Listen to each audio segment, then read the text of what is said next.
माणसाच्या आयुष्यात आवडीनिवडी असतात. ज्या गोष्टी आपल्याला आनंद देतात त्या आवडतात, तर ज्या गोष्टीमुळे आपल्याला त्रास होतो, दुःख होते, त्या गोष्टी मनाला खटकतात. अशाच काही गोष्टी मला अजिबात आवडत नाही आणि त्या टाळण्याचा मी नेहमी प्रयत्न करतो. आपण आपल्याला काय आवडतं यावरच बोलत असतो, पण मित्रांनो, समाजात, आजूबाजूच्या परिसरात गैरवर्तणूक करणाऱ्या माणसांमध्ये चांगला बदल घडवायचा असेल आणि समाजात सुधारणा करायची असेल तर आपल्याला न आवडणाऱ्या गोष्टीवर चर्चा करणे फार गरजेचे आहे. मी बाबांसोबत बऱ्याचदा प्रवासाला जातो, तेव्हा माझ्या दृष्टीस आणखी एक गोष्ट पाहायला मिळाली आणि ती गोष्ट मला अजिबात आवडली नाही.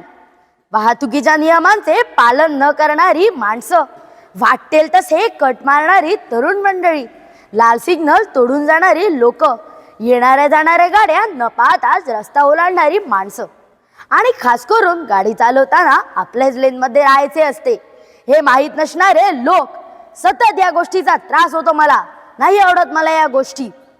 बरं का मित्रांनो, मला आणखी एक गोष्ट आवडत नाही, ती म्हणजे खोटेपणा. आपल्याला मोठी माणसे सांगतात, शाळेत शिक्षक सांगतात, नेहमी खरं बोललं पाहिजे.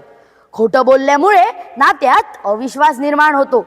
क्षणिक फायद्यासाठी बोलले जाणारे खोटे भविष्यात बऱ्याच अडचणी निर्माण करू शकतात. सत्य कठीण असले तरी तेच कायम टिकणारे असते. आज जर आपण सत्यापासून पळ काढली तर उद्या सत्य आपल्यापासून पळ काढेल आणि तेव्हा आपल्याकडे कोणताही आधार उरणार नाही. मला राग या शब्दाचा भयंकर तिडकारा येतो.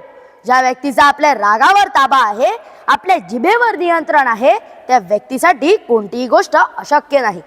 आपल्या वागण्या बोलण्यात संयम पाहिजे. आपण रोज वर्तमानपत्रात वाचतो, या रागामुळे कित्येकांचे संसार उद्ध्वस्त झालेले आहेत. आत्महत्यासारखे चुकीचे निर्णय या रागामुळेच माणसं घेताना आपल्या दृष्टीस येतात. दुकानात, हॉटेलमध्ये, टॅक्सी, ऑटोवाले, इतर कमी दर्जाची कामं करणाऱ्या माणसांसोबत किती रागाने आणि दादागिरीने वागताना आपण पाहतो. प्रत्येकाला मन आहे, भावना आहे. एकमेकांसोबत प्रेमाने, आपुलकीने वागणे आज काळाची गरज आहे. जरा बघावे अवधी भवती, वाटून घ्यावे दुःखही, ढाळावे किमान दोन शरू दुसऱ्यांच्या अनोळखी दुःखाप्रती.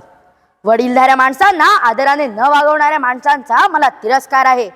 मांजर कुत्रे आलिशान गाडीतून फिरतात, घरात त्यांच्यासाठी महाग किंमतीचे खाद्य आणि आई बाबा आजी आजोबांना अनाथ आश्रम. मुलांना आई बाबांसोबत बोलायला वेळ नाही, आई वडिलांना मुलांसोबत बोलायला वेळ नाही. अशाने नातेसंबंध कसे बरे जपले जातील? कुणाला कुणासाठी वेळ नाही. घरात माणसं असूनही घराला घरपण नाही. घर असावे घरासारखे, नकोत नुसत्या भिंती, तिथे असावा प्रेम जिव्हाळा, नकोत नुसती नाती. जो तो आपापल्या मोबाईलमध्ये व्यस्त, आपलेपणाने विचारपूस करायला वेळ नाही. अस्वच्छता आणि बेफिकिरी या गोष्टी मला खूप त्रास देतात. सार्वजनिक ठिकाणी कचरा टाकणे, परिसर घाण करणे हे आपल्या संस्कृतीला शोभणारे नाही. रस्त्यावर कचरा टाकून आपण देशाला घाण करत नाही, तर आपल्या विचारांची घाण दाखवतो. आज माणूस बाहेरून प्रगत वाटतो, परंतु आतून मात्र अस्वस्थ, अधीर आणि एकाकी होत चाललाय. स्वार्थ, आळस आणि बेफिकिरी या गोष्टी हळूहळू आपल्या जीवनावर राज्य करत आहे. चुकीच्या सवयी क्षणिक सुख देतात, पण त्या माणसाच्या चारित्र्याला पोखरून टाकतात. जीवनात यश मिळवायचे असेल तर स्वतःवर नियंत्रण ठेवणे व वेळेचा सन्मान करणे फार आवश्यक आहे. स्वतःमध्ये बदल घडवण्याची सुरुवात केली तरच समाजात सकारात्मक परिवर्तन शक्य होते. मित्रांनो, मला न आवडणाऱ्या गोष्टी सांगण्यामागचा हेतू तक्रार करणे नाही, तर स्वतःपासून बदल घडवण्याची सुरुवात आहे. कारण बदल घडवण्याची सुरुवात बोट दाखवण्यात नसते, तर ती स्वतःकडे आरसा धरून पाहण्यात असते. धन्यवाद.